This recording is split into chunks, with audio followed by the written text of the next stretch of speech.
Hi, welcome back. My name is Ty. This is Forever Ty, place where you'll get to hear the inner workings of my mind, whatever that might be at the time.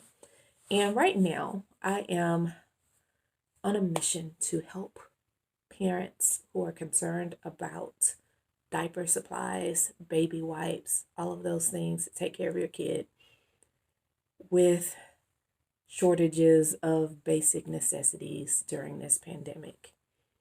This is probably week 3 of us being in the thick of this. And hopefully things will get better soon, but it's always good to have a backup plan.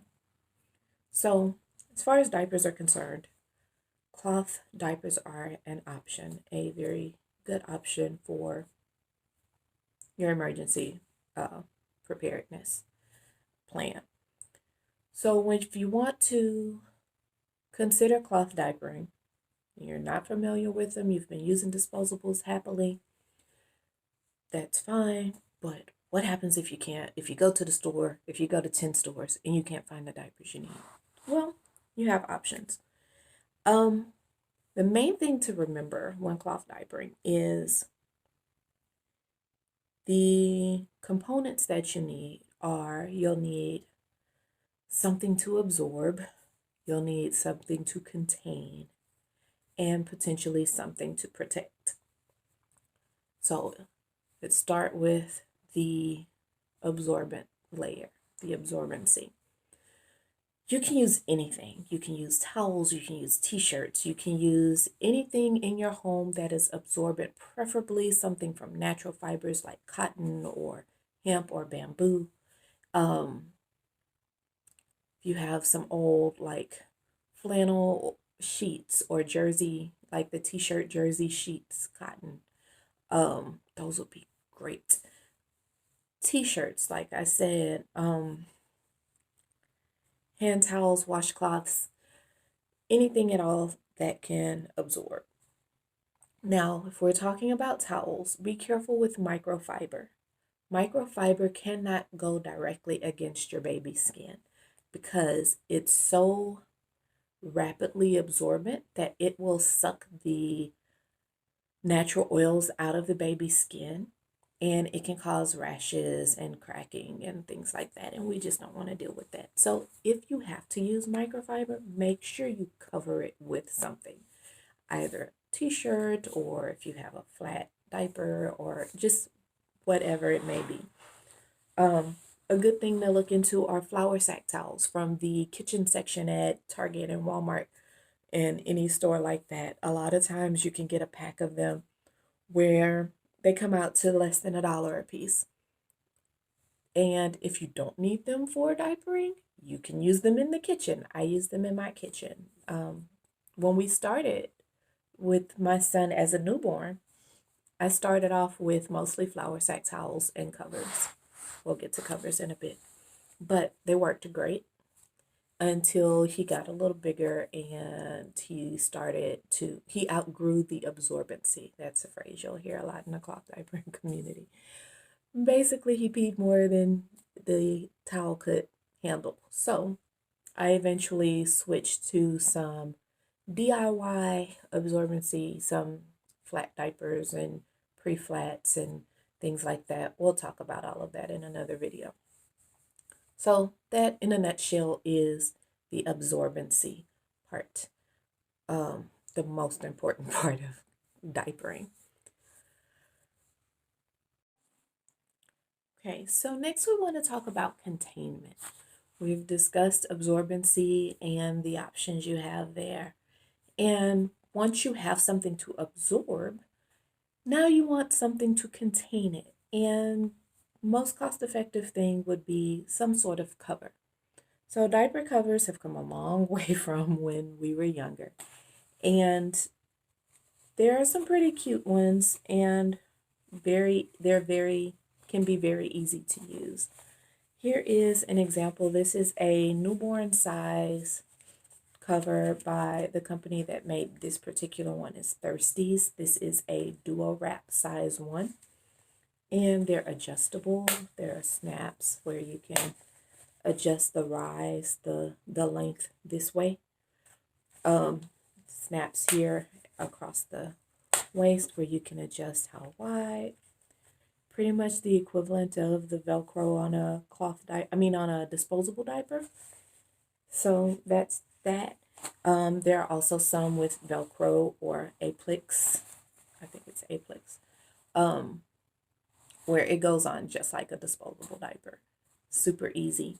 Um, that was a newborn size. I also have what's called a one size, which for most people will take their child from up through potty training from about, some can do as small as 8 pounds and go up to potty training. So one set of diapers will last you throughout your diapering journey. So just a couple of these will go a long way. There are also wool covers, which you pull on just like a pair of pants or shorts. They have wool pants and shorts, actually. You can have, there are fleece covers that do the same thing. There are lots of options for covers. And basically, it's pretty straightforward. It just prevents the baby from making a mess all over the house. Yeah, and that's pretty much it for covers. I will do a specific video on how to make your own no-sew cover out of a fleece blanket. And in my video, I'll use one of the cheap $2, $2.50 blankets from Walmart, which actually has been working out pretty well for us these last few days. But also if you have a fleece blanket around the house that you don't mind cutting up for that purpose, you can use that. And minimal investment. Okay, so we've talked about containment, we've talked about absorbency. Now let's talk about protection. By protection, I mean protecting your child's skin from the moisture. Most disposable diapers have moisture wicking technology that draws the moisture away from the baby's skin to help prevent rashes and irritation. With cloth diapers, the best and easiest, most cost-effective way of doing it is to use a micro fleece liner, not microfiber, micro fleece, as in the fleece blankets. Again, the little cheap $2.50 blankets from Walmart. I actually saw the same blankets online for $5, but you can usually get them in the store for $2.50. Sometimes you can get lucky and catch it on sale for $1. And when I see that, I grab a couple extra. But one blanket will go a long way, especially as with this being an emergency backup plan. It wouldn't be a bad idea to grab about 2 or 3 of those just to have on hand. And really, if you only spent that, about $5, you could get through cloth diapering your child and just using other stuff you have around the house.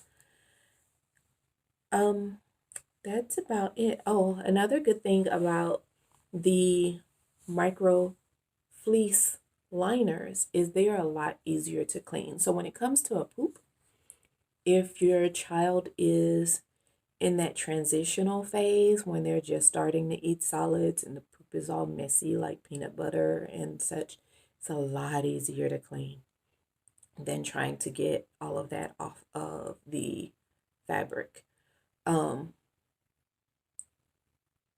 Yeah, and that's pretty much it. And so, again, that covers the 3 basic parts of the diaper itself.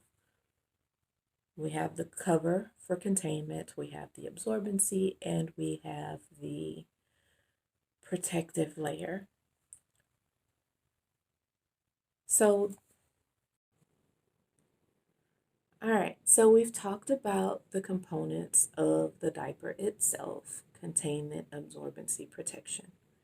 Now let's take a moment to talk about how you're going to take care of these diapers. And by that, I'm talking about your wash routine. So, when dealing with diapers, they get dirty. You want to make sure that you're getting them nice and clean. And so, if you're using a washing machine, well, even if you're not using a washing machine, you want to do at least 2 full wash cycles. There will be the first cycle, which is to just flush out all of the waste, all of the pee and the poo to get that out of the diapers. And then your second wash will be to actually get the diapers clean. And there are many ways to do this. Most of us have access to a washer and dryer washing machine. And when doing that, when using a washing machine, make sure you're using 2 full cycles with a wash and a rinse. So the first cycle, a lot of people refer to it as the pre-wash, but that pre-wash is going to be a complete wash cycle. You'll use minimal amount of detergent in the pre-wash because, like I said, it's just to flush the waste out. The second wash, you'll wash like a heavy duty cycle. And most people can use whatever detergent they normally use on their clothing.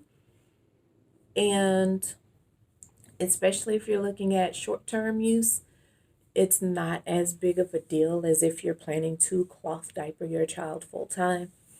But over time, there are some detergents that have certain ingredients that can coat the fibers of the fabric and eventually cause repelling.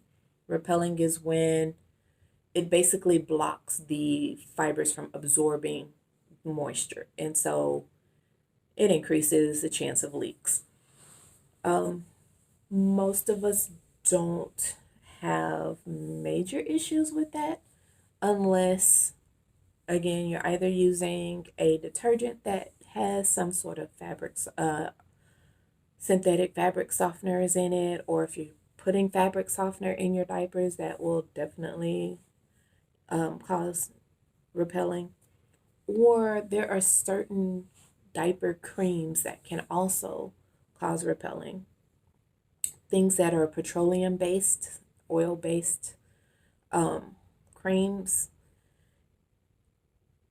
If you have to use an oil based cream, a petroleum based cream, I'm sorry, make sure that you're only using natural fiber diapers and that you're washing on hot water to help kind of break that down. But I have found that even the worst of diaper rashes, Calmoseptine knocks it out. So I haven't had any trouble with having to use anything petroleum based. There are tons of lists and databases about cloth diaper safe creams and cloth diaper safe detergents, and feel free to look that up. And as I find more links, I'll post those in the description. I'll also have a list on my blog eventually as I continue to build that to catch up with my videos. But yeah, I think that pretty much covers the basics. And so the next videos, I'll be showing you guys how to make some things yourself. Again, we're looking for minimal investment of time and money, and just to make this as easy as possible, just so you have a backup. So that's one less thing to have to worry about while we're dealing with trying to stay healthy and take care of our families. All right. That's all I have for now. Thanks for hanging with me, and see you again soon.